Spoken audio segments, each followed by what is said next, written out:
Usually it's those anniversary All nights. right, it is 7 o'clock. I'm going to call this meeting to order. Please join me in the pledge. Pledge allegiance to the flag of the United States of America and to the republic for which it stands, one nation, under God, indivisible, with liberty and justice for all. All right, can I get a motion to approve the agenda, please? I'll make a motion to approve the agenda. Motion by Councilmember Conrad, I'll second. second by Councilmember Sayer. All those in favor say aye. Aye. Opposed, same sign. Motion passes.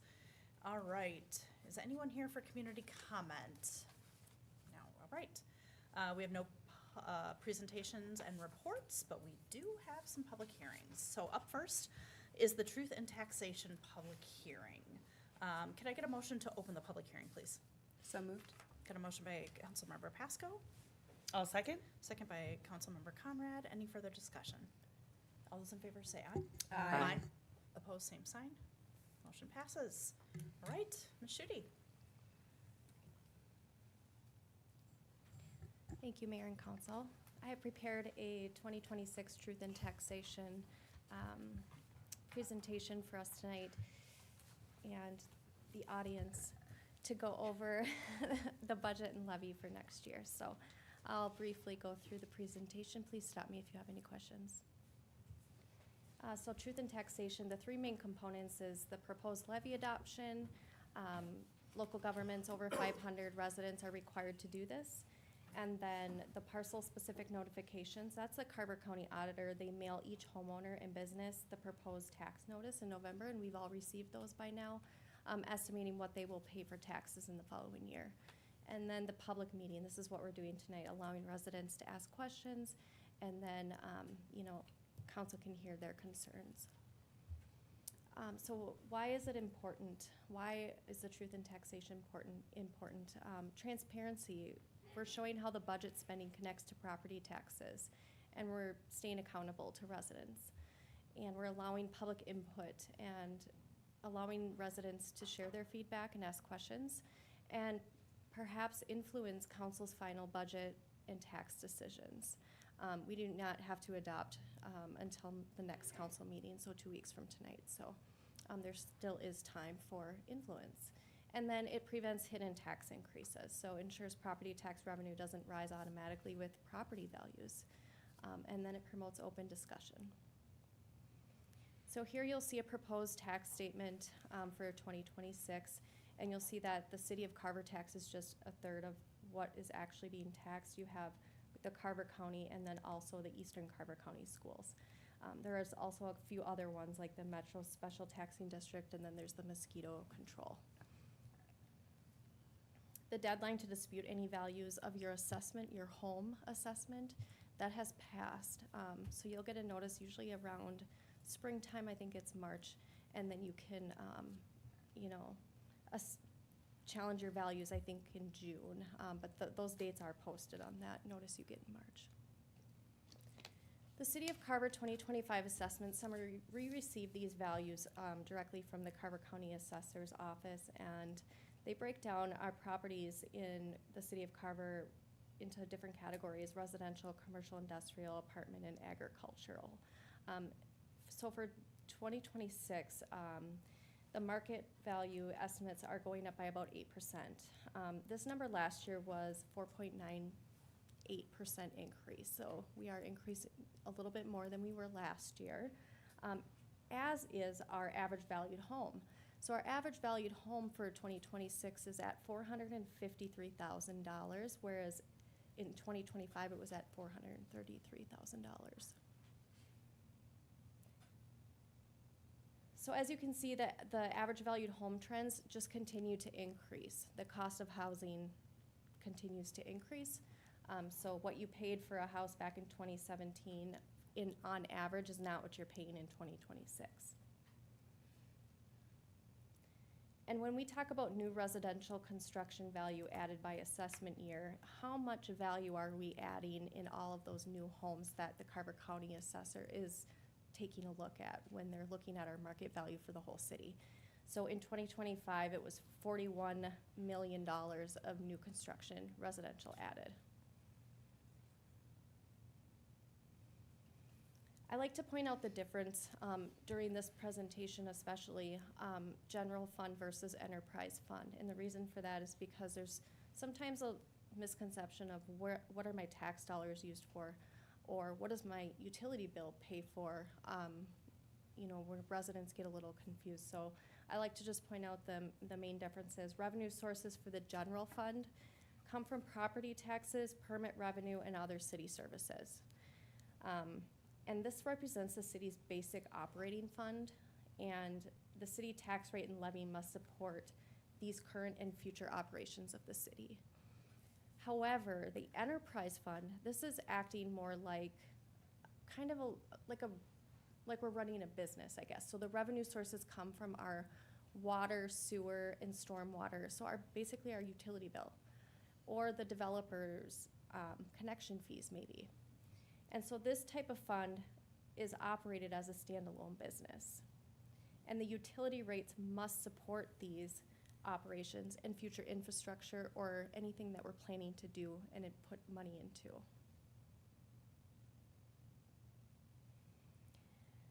Franchise fees, you may have heard a lot about franchise fees in neighboring communities. I know there's a nearby community that's proposing franchise fees for next year, so I've been seeing a lot of hype on their Facebook site. But when we talk about franchise fees, it's a comparison. Here I have a comparison of franchise fees collected from 2024 and how that compares to per capita. So like per person, what are we being, like if you take what they collected in franchise fees and divide it by their population, what does that equate to? So Carver is 0. That's because the city of Carver does not charge franchise fees. And what is a franchise fee? It can be charged in exchange for the right to use public land for utilities.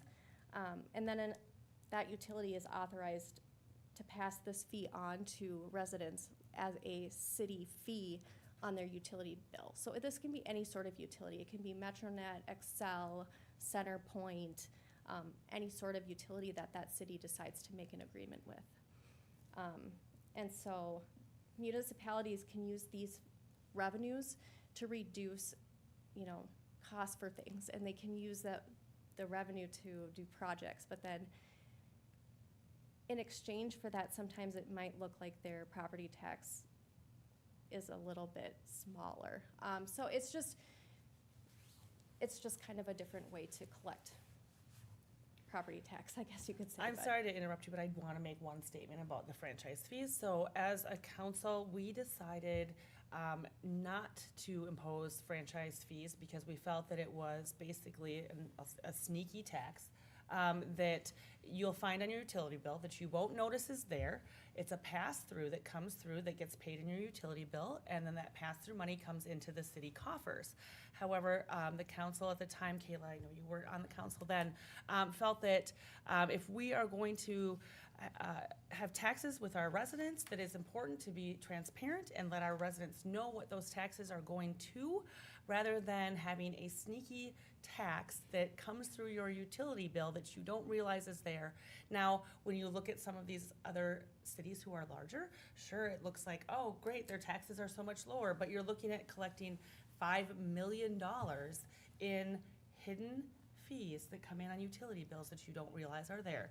So Carver, and along with just a couple other cities in Carver County, have decided that that is not for us, and we want to be transparent with our residents, and that may look different as it comes through for us, as though our taxes are what they are. But again, that $5.5 million is not hidden through your Excel or your cable or whatever other utility that they've managed to tack that onto. So I wanted just to make that very clear and say that because I think it's important for our residents to know that we chose utility bills. I wish you felt a little bit more passionately. I know, yeah, do you? Okay. Yeah, Christy said it pretty well, but I remember when we were getting resident feedback on that, I remember the comment that really stuck with me was, a tax by any other name is still a tax, and here we are. we're gonna just tax more straightforward. Thank you, Councilmember Conrad. That was well said. Better than I could say it. I was just strong feelings. fumbling for my No words. idea. So moving through the general fund revenue rundown, as I stated before, the general fund is made up basically, we have local government aid. You know, I said before, it's basically property taxes, but we have a few other things. So local government aid, it's an amount that's set by the state of Minnesota. It's a calculation, and so we're lucky enough to be receiving $210,000 for 2026. And then building permit revenue, we take an amount and we make our best estimate based on, you know, the developments and the number of the properties that are up for, able to be built on. And so our estimate for 2026 is $609,000 based on, you know, the cost of those permits. And then we have fire state aid of $77,000. This is an amount that we get from the state of Minnesota. And then it also gets passed through as an expense to the para fund for the firefighters. So when we're looking at the 2026 general fund revenues, they're expected to increase the operating revenues by 9.4%. And because we have a balanced budget, you'll see on the next slide that the general fund expenditures are expected to increase by the same percentage. So this pie chart, you can see that it's mostly blue because that's property tax revenue, which makes sense because I said that, you know, the revenue is mostly property taxes in the general fund. So when we're looking at the general fund expenditures, what does that mean for the general fund? We have public services, administration, fire department, as you can see, all of the different categories. I have a comparison of 25 budget to 26, and again, the overall operating budget going up by 9.41%. Public services is our largest department. We have the most employees in that department, and they are covering a lot of different areas in the city. Another way to look at the expenditures for 2026 is a percentage of the budget. So this is just another way to look at them. Capital equipment and improvements. So what are we doing next year as far as capital equipment and improvements? For the general capital fund, we're planning on replacing a hot patch box, and that's a 2006 hot patch box. And so it's 20 years old. So I think it's time to replace that. And then a 1-ton truck with plow, that's a 2003 truck. And then for the fire capital fund, they are just going to be equipping another truck with the extrication equipment. And then street maintenance fund, we have a 2026 street project. That's our local street project. So we're doing a mill and overlay of the following streets in the Carver Creek area, Woodview Circle, Ramsey Lane, Carver Creek Place North, and then we're doing reclamation on Ridgecrest Drive and Carver Creek South. Then there's always a state, not always, I should say, but for 26 we have a state aid project planned, and that is a reclamation of Mount Hope Road. Our debt service levy is one portion of our property tax levy. And so you can see that we have, you know, the debt service is classified into the different bonds that we have, and it's an overall debt service levy for next year of just under $1 million. You can see that it's less than what it was in 2025, and we're using a strategy to decrease the amount of debt service on 3 of our bonds for next year, but we will be picking those payments back up in 2027. It's a temporary decrease, just we're shifting the payments over to the capital equipment fund. It's a temporary strategy so that we can pay for our public services design implementation, and so we've talked about this throughout the year, and so happy to discuss that further with any resident that would like to know more about it. So levy considerations per the long-term financial plan. Street maintenance fund, we've been planning on increasing that $100,000, and this effort began in 2022 with just a $220,000 effort towards street improvements, and we're up to $620,000. And a lot of the roads have been touched, it seems like, in the city of Carver. The next category is the capital equipment, and we are stating these separately for transparency purposes. So we have general equipment, fire capital, parks capital, and this is what I was talking about on the previous slide, that facilities capital. So we're making a large strategic plan initiative to increase the capital that we purchase with cash. And so 2026 is our second year of our equipment levy. Looking back a couple years on the City of Carver's general fund levy history, you can see that the levy, and then you can also see that we've added that equipment levy and that the trend is just slightly increasing.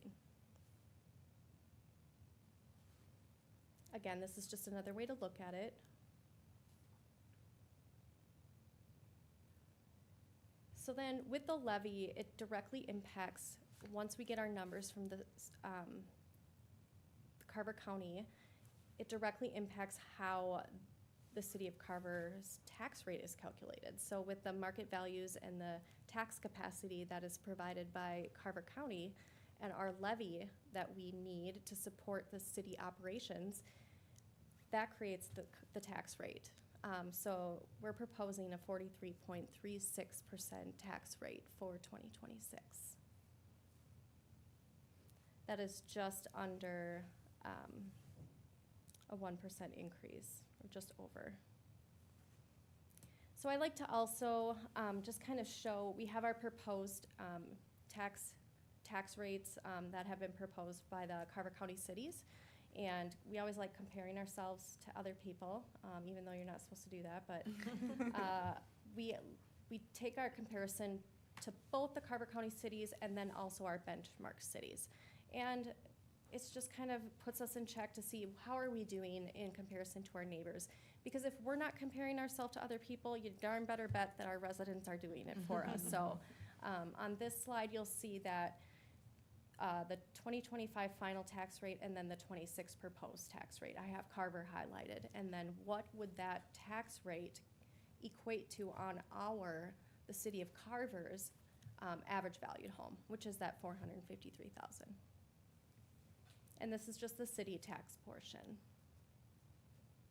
And then here we have our benchmarked cities. And so these cities, I will note, obviously in different counties. So they're not all in Carver County, Hennepin, Wright, Scott. So kind of a fun exercise. And then I also like to show how is the tax rate and how is the city tax calculated and how do we come up with it.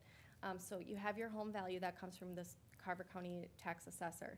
And then the final exclusion. An exclusion is something based on residential homestead, which is what most of our homes are, because we live in it, and that's our homestead. And that's called a classification. And so automatically, we are taxed at a capacity rate of 1%. If we were renting our home out, that would not be a residential homestead. It would be something else, and it would be taxed at a higher rate because it's not our house. That's just rules that Minnesota makes up. So anyway, we don't want to get into the weeds there, but then we take our tax capacity rate, which we talked about before and you saw in the graph is 43.36%, but as a real decimal, it's 0.4336. And so our city tax on the average valued home would be $1,939. And so this average valued home would pay $135 more than they did last year at the tax rate that we had last year at the home value that was last year. And I like to provide examples of different homes in the City of Carver. These are actual homes in the City of Carver, and so I'm showing the actual market value for 25, the actual estimated market value for 26, what percent did their home increase, and then what's their estimated city tax increase for 2026, or decrease. And Lynn, to be clear, these are example homes, not every home taking home two. Right. That was 225 for Right. last year, increased 5.5%, and their taxes went down. That's Maybe it didn't go up correct. that much, maybe it went up more. That's correct. Thank you, Mayor. Yeah. And then, so I like to think of this as, we like to put this as an invoice of what does the city provide you? Because everybody's quick to pay their Verizon bill or, you know, their CenterPoint bill and not even think about it because they're getting warm or they're getting their cell phone service. But what are you getting from the city when you're paying, if you were to pay it in a monthly chunk instead of, you know, bi-monthly or biannually or whatever. So for parks and maintenance, snow plowing, fleet facilities, $27.41. Finance, HR, communications, capital, $24.02. Fire protection, $17.53. And so on and so forth. So I like to just show that $161.64 for the average valued home would be their monthly bill for the city of Carver. And this is for the average valued home, for all the services that the city provides. And I'm happy to answer any questions or take any comments from anybody. I think this is the point where I always say that if you see our eyes glazed over for the tens and tens of people who are watching at home, it's because this is probably the fourth time that we've seen this presentation. Staff did a great job over the summer of kind of presenting us the building blocks of what are in this budget right now. So we are very familiar with this budget. We are very familiar with this budget presentation. So thank you, Lynn. Let's see. I will ask, are there any public comments? But it's a little bit of a foregone conclusion because we do not have any members of the public here with us tonight. All right, can I get a motion to close the public hearing? I'll make a motion to close the public hearing. Motion by Councilmember Sayer, I'll second. second by Councilmember Conrad. Any further discussion? All those in favor say aye. Aye. Opposed, same sign. Motion passes. All right, any additional comments from City Council? I don't have anything. All right, hearing none. We'll move on. Thank you. All right, up next Thanks, Lynn. is, well, she's not going anywhere, is Oh, the fee On to the next schedule. one, but thanks for the first one. Let's do it again. Fee schedule, Ms. Shitty. Let's get a motion to open the public hearing before I let you go. I'll Sorry. make a motion to open the public hearing. Motion by Councilmember Conrad, Second. second by Councilmember Pasco. Any further discussion? All those in favor say aye. Aye. Opposed, same sign. Motion passes. Thank you, Mayor and Council. One moment while I pull this up here.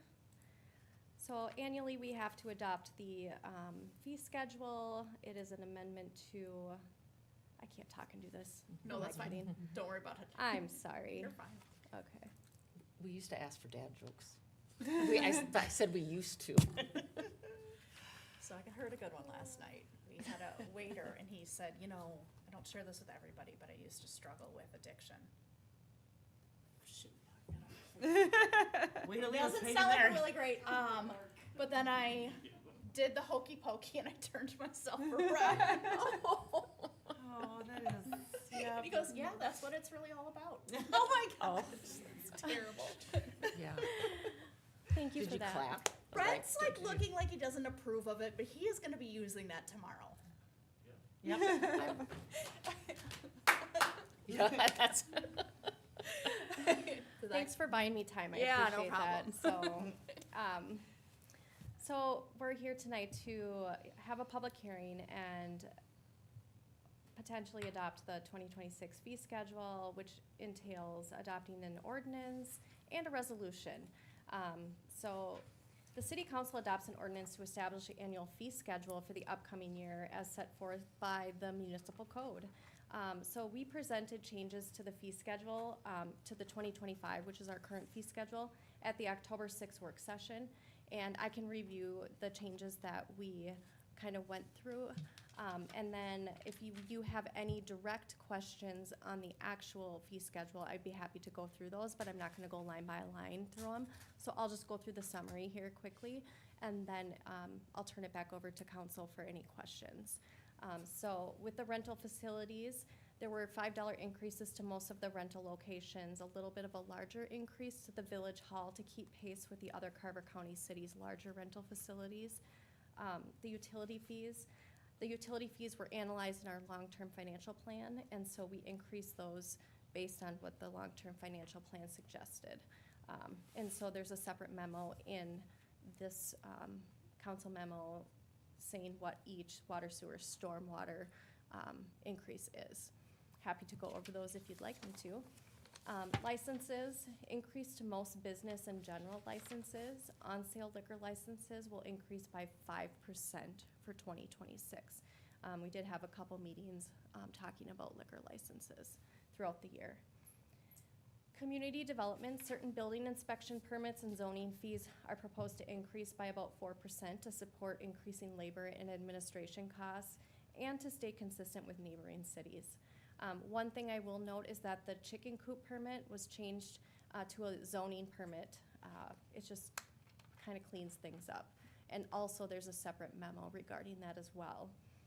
And then general miscellaneous category, cemetery fees are proposed to increase for both residents and non-residents.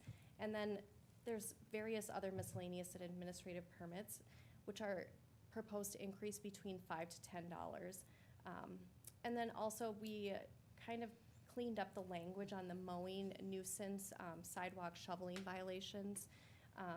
It's easier to understand, and then the fee has been increased to cover the actual cost of the administrative time and the labor spent on these types of violations.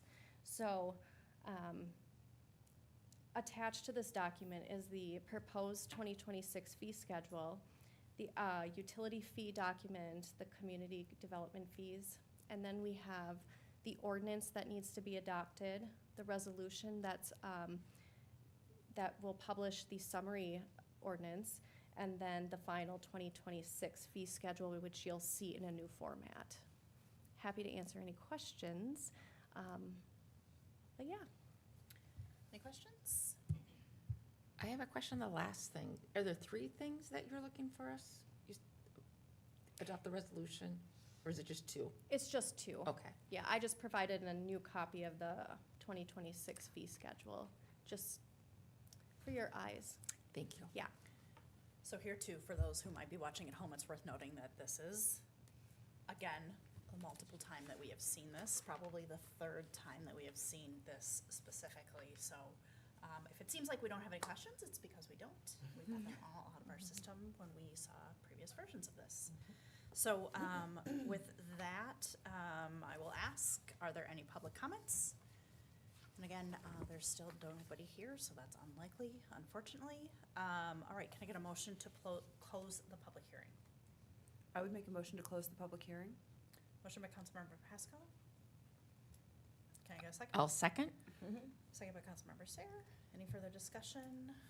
All those in favor say aye. Aye. Opposed, same sign. Motion passes. All right, any additional comments or questions from City Council? I don't have anything. Who No. wants to make a motion? I'll make a motion to adopt ordinance 08-2025, amending certain fees charged by the city. A motion by Councilmember Conrad, I'll second. second by Councilmember Pasco. Any further discussion? All those in favor say aye. Aye. Opposed, same sign. Motion passes. I'll make a motion to enter into sorry, I'm in the wrong one.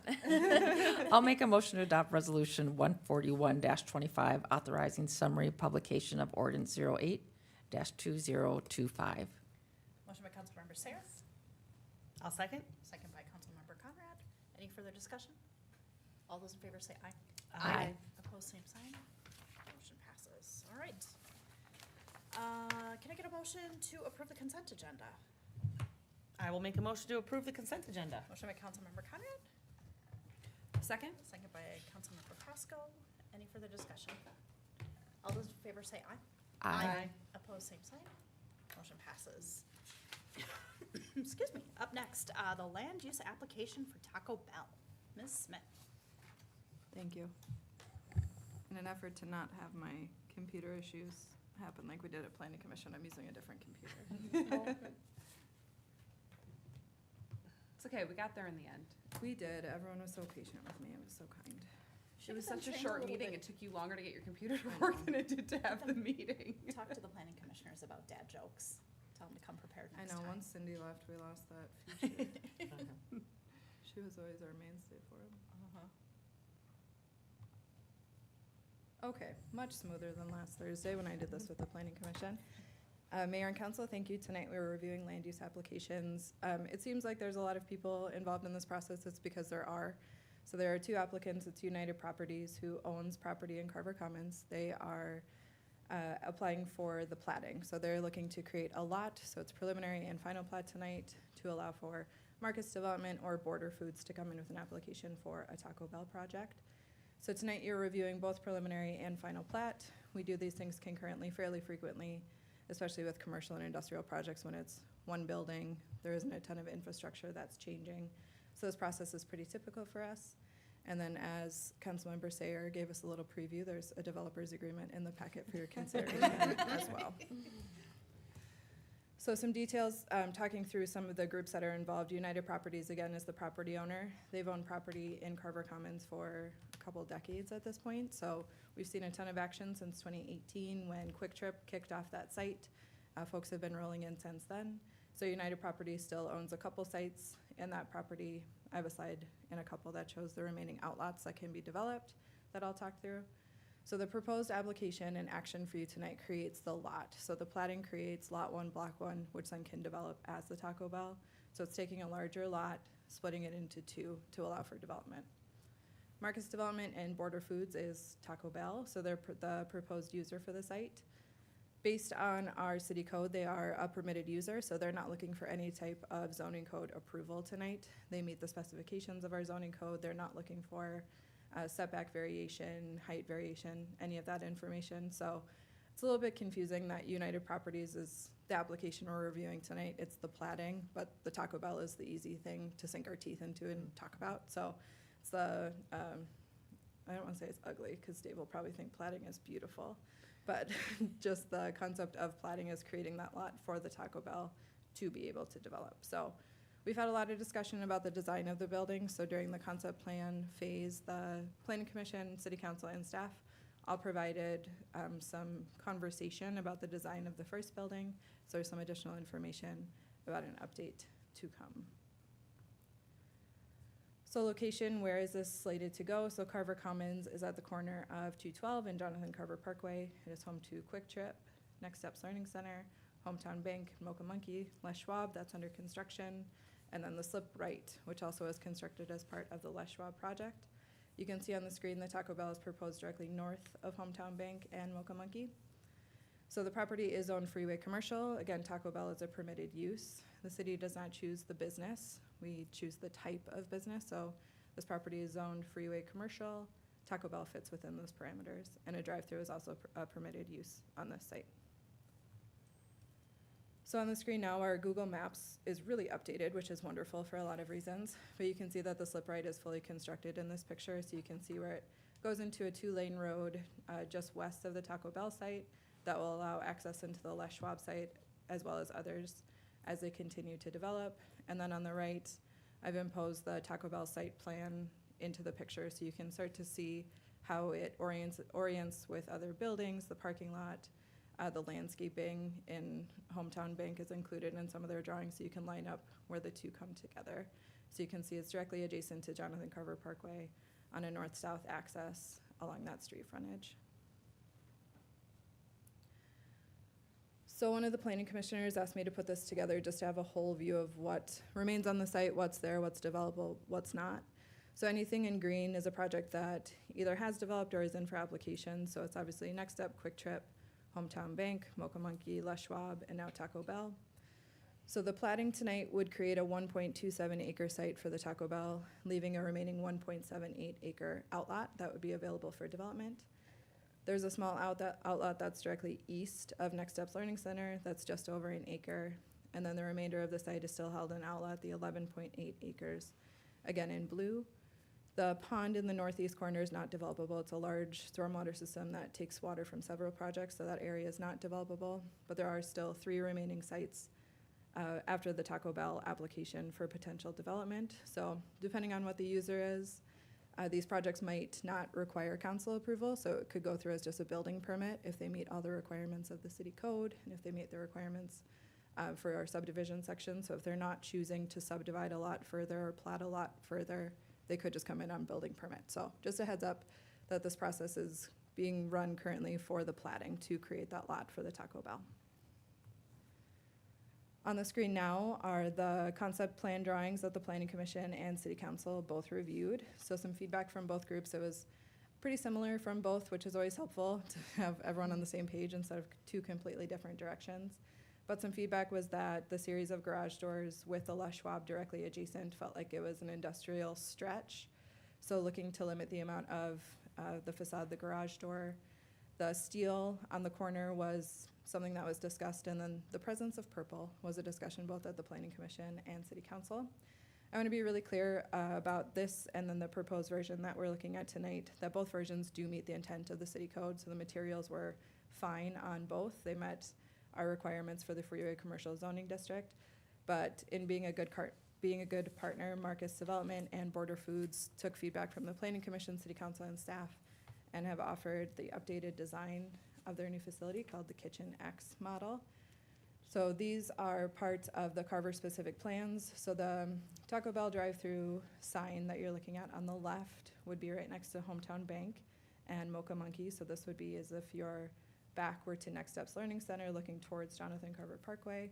Again, same story on the image of the right. So Jonathan Carver Parkway is on the other side of that building. This is interior to the site. Additional views, something that the Planning Commission was still really excited about, which seems tiny but makes a big impact, is that the trash enclosure is fully within the building, so it won't be part of the exterior of the building at all. And then the image on the right is the back or the drive-through side. So this will be from Jonathan Carver Parkway, driving south or north depending on which direction, but JCP would be directly behind you on the image on the right. So from the Planning Commission, some changes to the building is that when you enter, it's a 2-story vestibule, so there's a lot of light that comes through. There's ordering kiosks in that space, provides a lot more light for folks working in the building, but also eating, spending time there. And then the kitchen is more open than a traditional Taco Bell. So Shannon is also here with Mark's Development, Border Foods. She probably has better information about that, but something exciting is that there are 2 other cities that are reviewing this version of the project, so it's Lakeville and Rochester. But based on our timeline with it hitting council tonight, should everything move forward and permitting goes well, we could be the first in Minnesota to have the Kitchen X design. So there was some buzz on the internet about the other 2. So the fact that we might be sneaking in a little bit early, I think is exciting to be the first in Minnesota. The social media post from Border Foods is gonna have to be amended. Truth. So some site details, getting into some nitty-gritty. The site plan shows a 2,862 square foot building. There's 32 seats in the dining area. Something that has changed since concept plan based on staff feedback is that there's an addition of a trail on the west side of the building. So connecting from the Mocha Monkey site, heading north across the Taco Bell site into the Les Schwab site. So drop off your car for an oil change. You can grab a Crunch Wrap and then a coffee on our really great trail system in Carver Commons. And There's go queuing. take some money out of the Hometown Bank for your tires? Yes. So there's queuing for 9 cars in the drive-through, and overflow goes into the parking lot, which I think is always helpful that it doesn't back up traffic. Anyone moving throughout the site, it'll back up into the parking lot. And then just a friendly reminder that streets in Carver Commons are private. So a better layout of what the building looks like. So to orient yourself a little bit, the blue is the drive-through motion, and then Jonathan Carver Parkway would be on the south side of the screen. The vestibule would be in the northeast corner, so you can see the larger lobby area is here with some kiosks for ordering, some kitchen space here with dining in this area. Trash enclosure is way over here on the other end. A zoom of that look, since I know figuring out how a building feels is important before you get in there. So again, just that vaulted vestibule space. Just some feedback from the development team is that a lot of their ordering is now done either via app or a mobile device or the kiosks in the front. So adding some additional ordering stations is going to become, I think, their next model in the Kitchen X project. Another thing that we always think about is landscaping. So at the city council meeting, we got some feedback about landscaping that was kind of ready day one for buffering as opposed to ready year 10 when a tree is mature. So you can see on the corners on the left, there's some enhancements on both of some grasses, so like Carl Forester, that obviously will be in a more mature state when it's planted as opposed to an overstory tree, which can take a while to come to fruition for any type of buffering. I will note, though, that on the bottom right is the view of Jonathan Carver Parkway traveling south. You can see that the Taco Bell site sits higher, so there could be impact for cars going around the drive-through, but it's not anticipated to be largely impactful to folks over on Spring Creek Drive due to the elevation, space, and landscaping that is provided.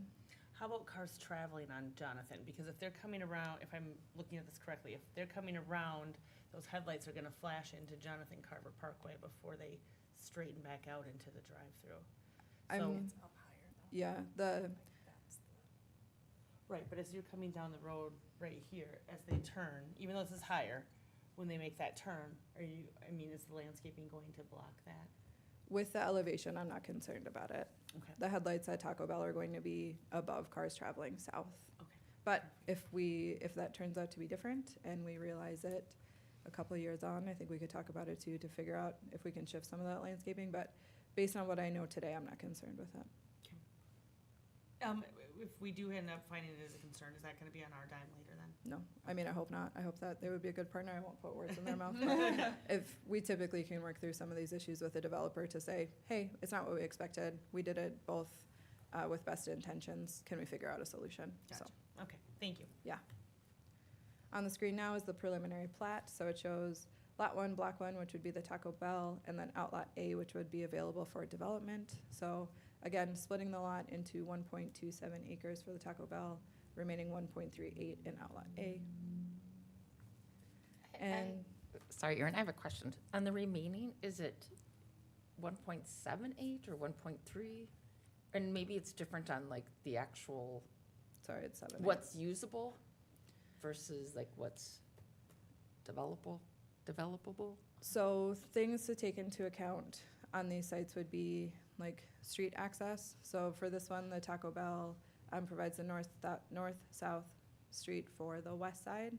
The east side would need to have a street that runs north. So that would be taken, usually it goes across a property line, both 50%. So I'd say a portion of that would be taken for access to go north-south. And then like a parking lot obviously would be Okay. part of it too. But I would say based on like a site that is helpful, I think for me is the 1.37 acres for Hometown Bank. To think about how that site operates, I think it's about a 6,000 square foot building. So thinking about that as a developable site, there's still plenty of room for landscaping, site circulation with that drive-through. So I'd say the remaining 1.78 acres is still a very desirable commercial pad that will be available. Thank you. And then the final plat, which again is the application tonight, which feels so silly that we're looking at this in relation to a project that's much grander with other details. But this is the technical final plat for Carver Commons 5th for United Properties. So the Planning Commission reviewed this information at their November 20th meeting. They held the required public hearing. No comments have formally been received prior to the hearing at a staff level or at the meeting. And they recommended approval of both preliminary plat and final plat to the City Council on a 5-0 vote. Just to note, the Planning Commission does not review developers' agreements. So if you're thinking we're reviewing that too, why didn't they? That's not typically in their purview for review. So again, tonight you're reviewing preliminary plat, final plat, and a developer's agreement for United Properties and Marcus Development. So we have representatives from both of those groups available if you have questions or if you want to invite them up to be part of the discussion. Otherwise, I will let you take it away. Come on up. You guys came all the way out here. Might as well.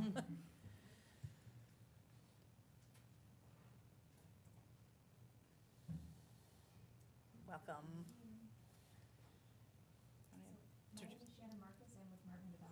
Marvin, I called it Marcus that whole time. I screwed that up because it's your last name. Sorry. Will you turn that microphone on before you keep talking? Yes, is that better? So yeah, I'm Shannon Marcus with Marvin Development, the Taco Bell side. Okay, Mm. And Julie McNally with United Properties. great. Any questions, council? I have one. Erin, can you go back to the, where you have it overlaid on the aerial photo? Okay, so I'm curious, when the turn drive comes in, right, that's coming just north of this, right? That's correct. Mhm. So maybe this isn't the best photo. I want to look at how, when you come out of the Taco Bell, if you're going to take a right there to go up. So you're Or if you leaving can- the site here. Yep, You cannot go right. right. It's a one-way. Correct, sorry. Correct. You'll have other cars coming in here. What I'm trying to just figure out is when you make that right, is there a stop sign planned to be there, obviously, so that cars coming in, you'd have a stop sign right there for leaving Taco Bell? Oh, yes, internal to the Taco Bell site, yes.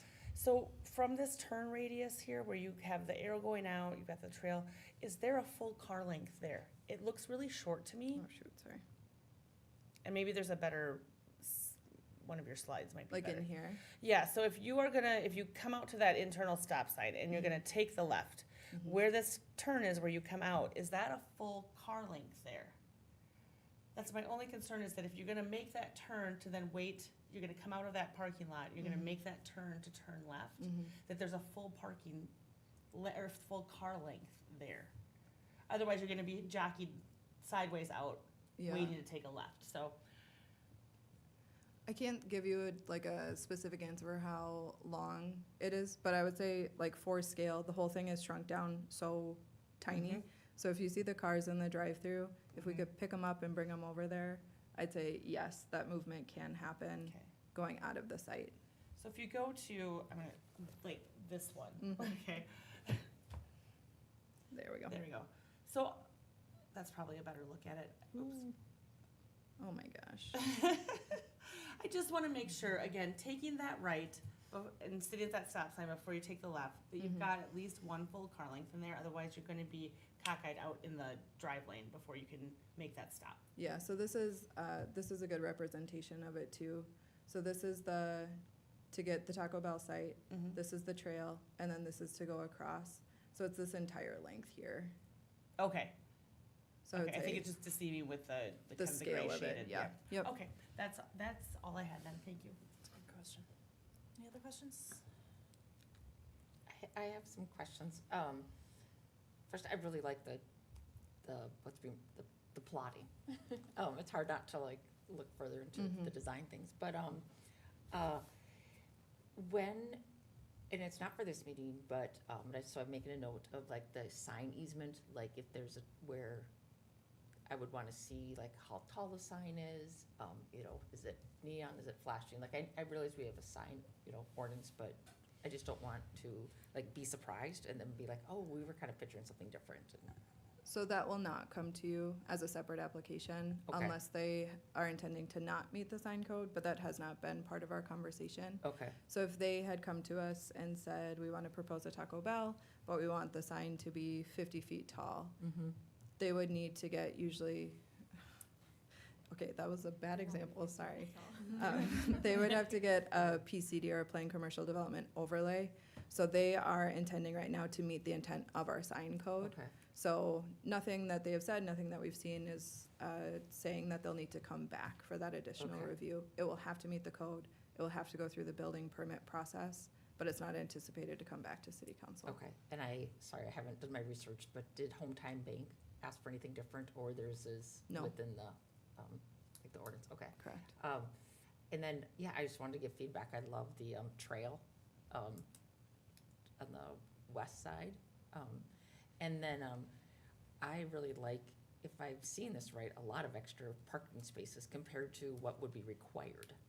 Like, it only really requires Correct. 12, but Yep. they're being very generous. I think that's it's going to be nice. Mhm. All right, I understand we're just looking at the plat. Yes. But because you're here and I have the opportunity, I'm gonna ask the questions.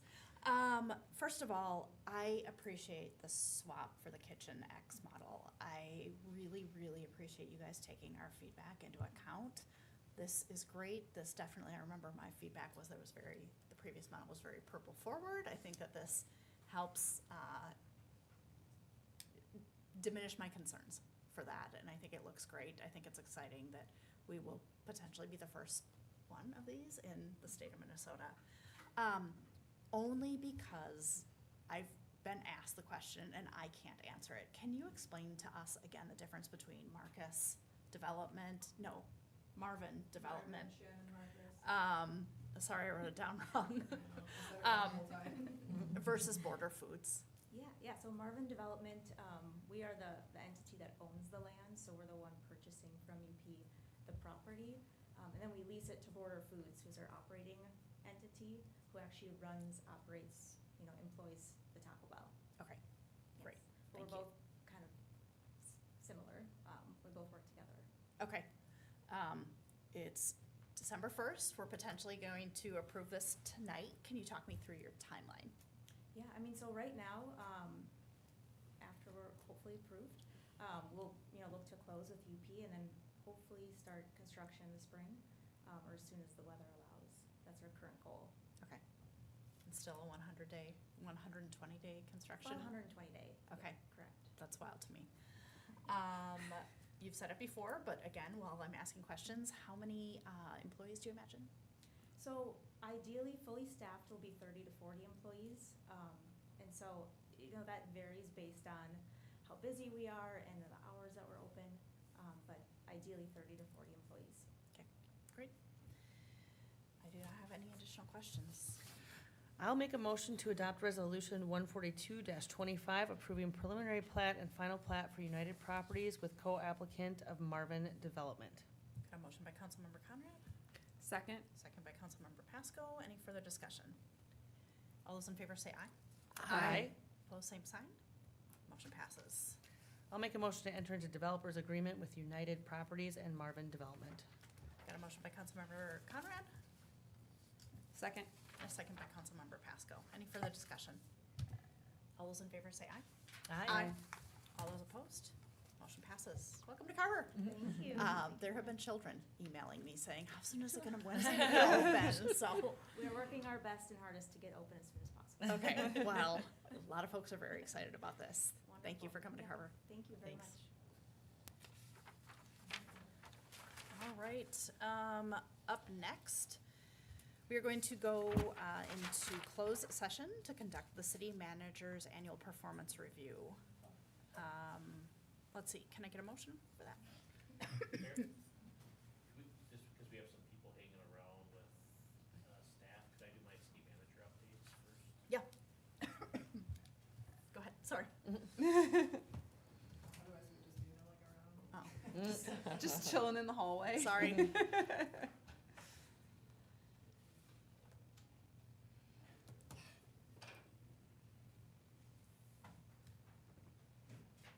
Thank you, Mayor and Council. A handful of updates to share. Just wanted to share the work that Lynn Schutte and her team are doing on the no tax on overtime pay. It's very intricate, and there's not a ton of guidance on this, so Lynn and her team are doing their best on it, but there's some things related to overtime and work when our team is on call and get called in, and there's quite a bit of nuance on it, but I would say this is maybe an example, without getting political, of another unfunded kind of mandate where we're trying to kind of navigate the administration of an idea, but the kind of the backbone of the idea isn't really in place, and so I just wanted to, the headline here is give Lynn and her team a lot of credit for navigating that. Want to throw it over to Brenda to give an update on the part-time administrative assistant position.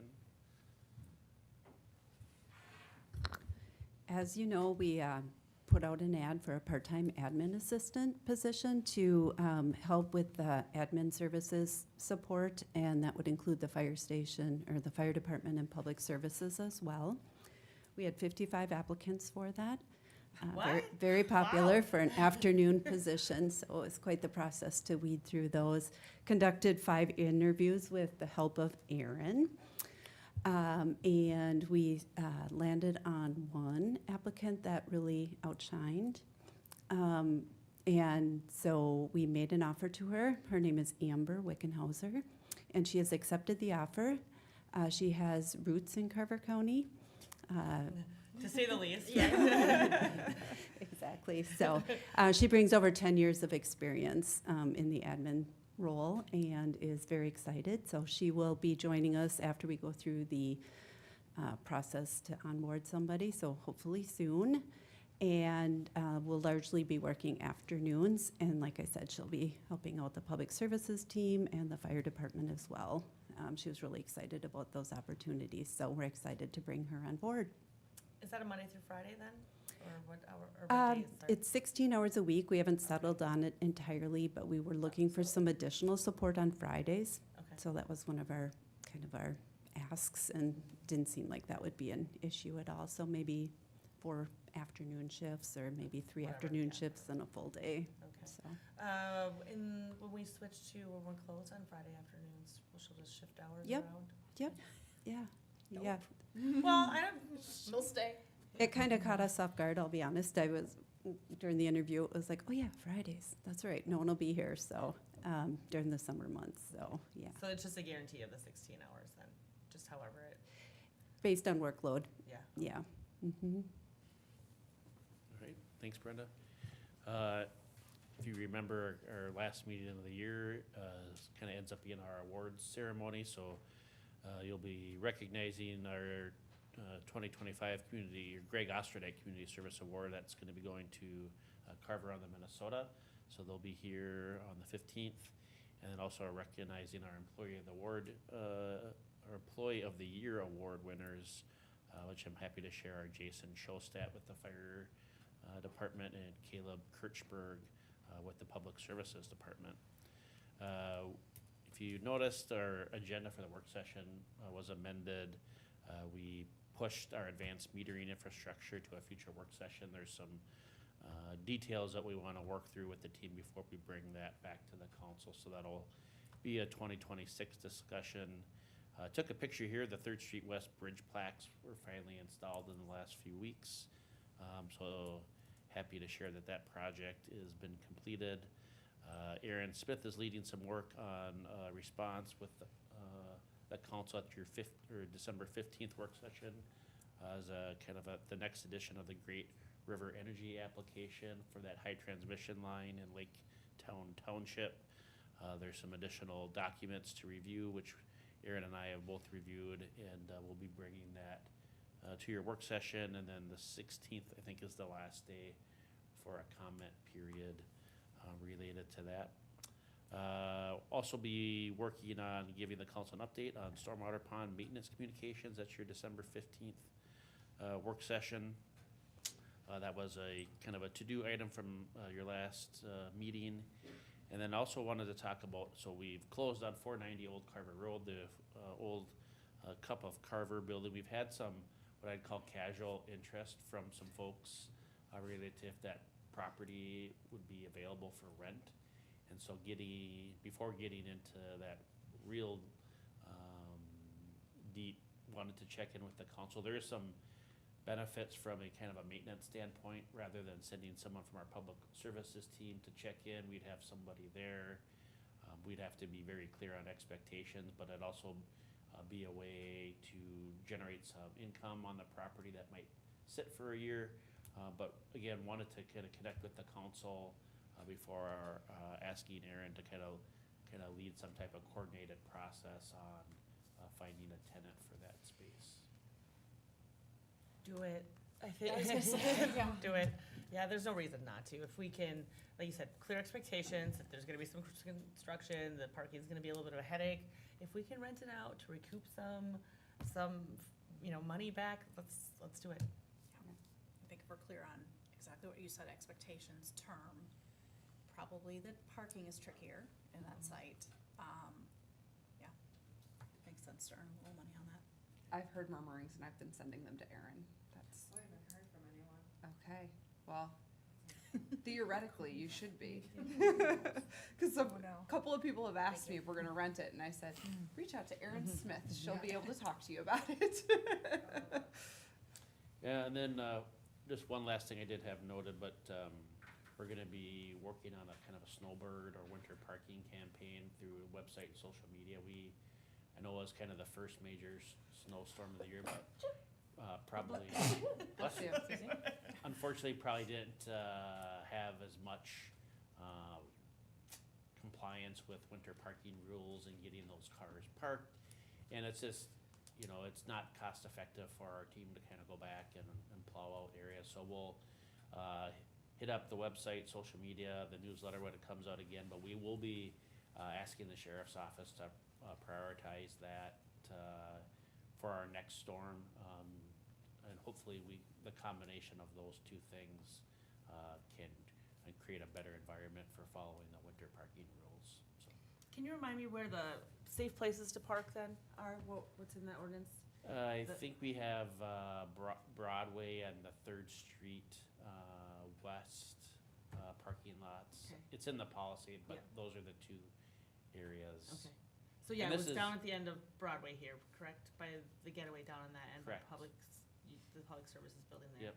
And then the small lot here across from Harvey's, basically. Correct. Okay. And this is, and I'm not speaking Mhm. speaking of the downtown specifically. I would say this was a community Sure. wide issue, Yep. so. I just think it's fair for businesses down here and that people might be leaving vehicles overnight for safety reasons, that we know where they can go. Yeah,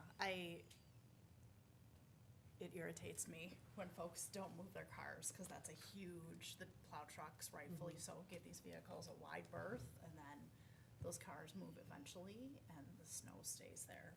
So I would imagine that the sheriff's department is busy pulling people out of ditches whenever there's a snowfall, but even the next morning when those cars are still there, I would like to see us be a little bit more aggressive on that from a ticketing perspective. Thank you. Thanks. All right, with that, now let's get a motion to go into closed session. Go ahead, Courtney. I'll make a motion to go into a closed meeting in the web conference room pursuant to Minnesota statute 13D, .05 subdivision 3A to evaluate the performance of city manager Merrick. I'll second. Motion by Mayor Johnson, second by Councilmember Conrad. Any further discussion? All those in favor say aye. Aye. Opposed, same sign. Motion passes.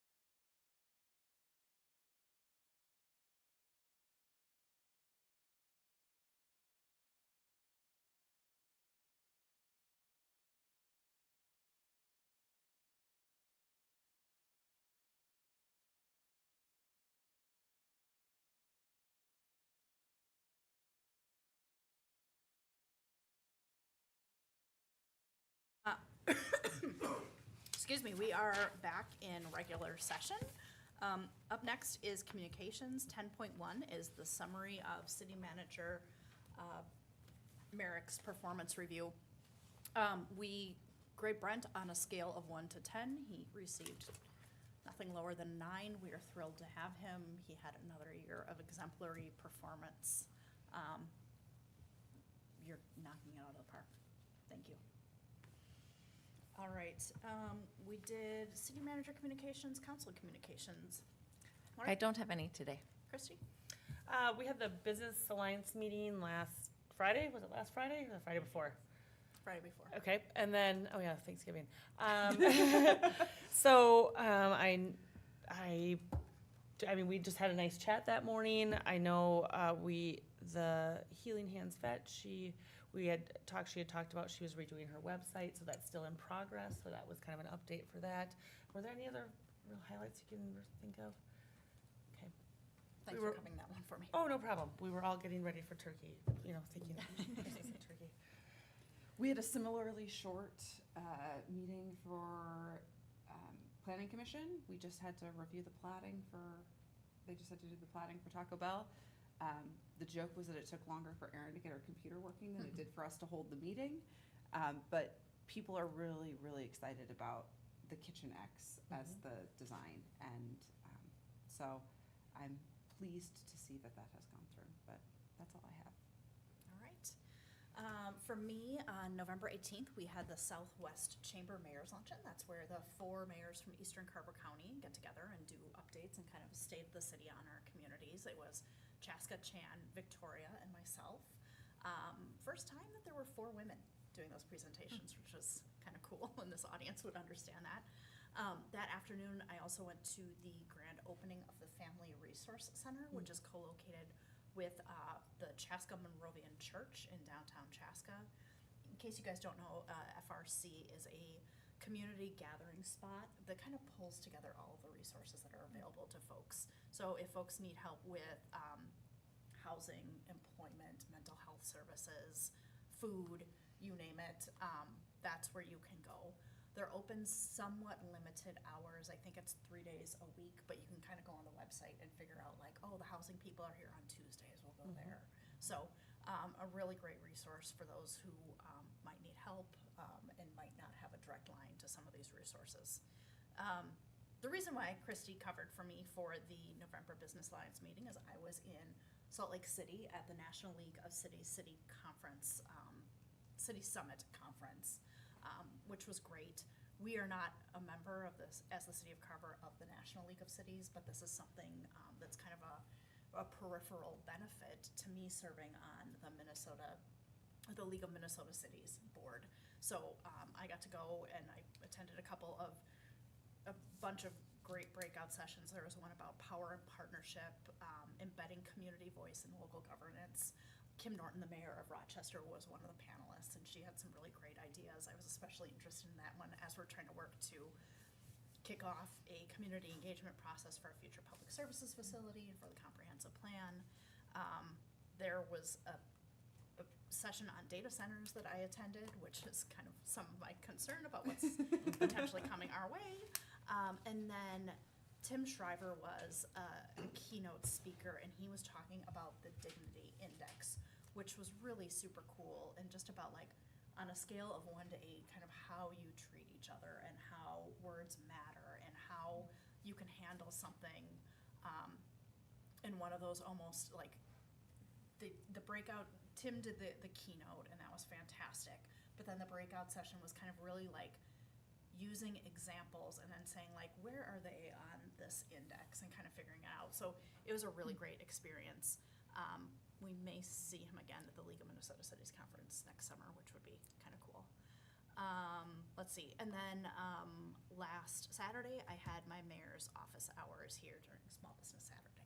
So I know you always ask, I only had one person. It was literally coming in. How many? It was a great conversation. It was Eric Evenson, who had a meeting conflict tonight, so he was able to share his feedback on the budget. Thank you, because I was actually surprised not to see him this evening. I know. We're expecting you. Eric, we were worried about you. No, he mentioned that he was unable to attend tonight, so that is it for me. With that, I would entertain a motion to adjourn. I'll make a motion to adjourn. Got a motion by Councilmember Sayer. Second? And a second by Councilmember Pasco. All those in favor say aye. Aye. Opposed, same sign. Motion passes. Good evening.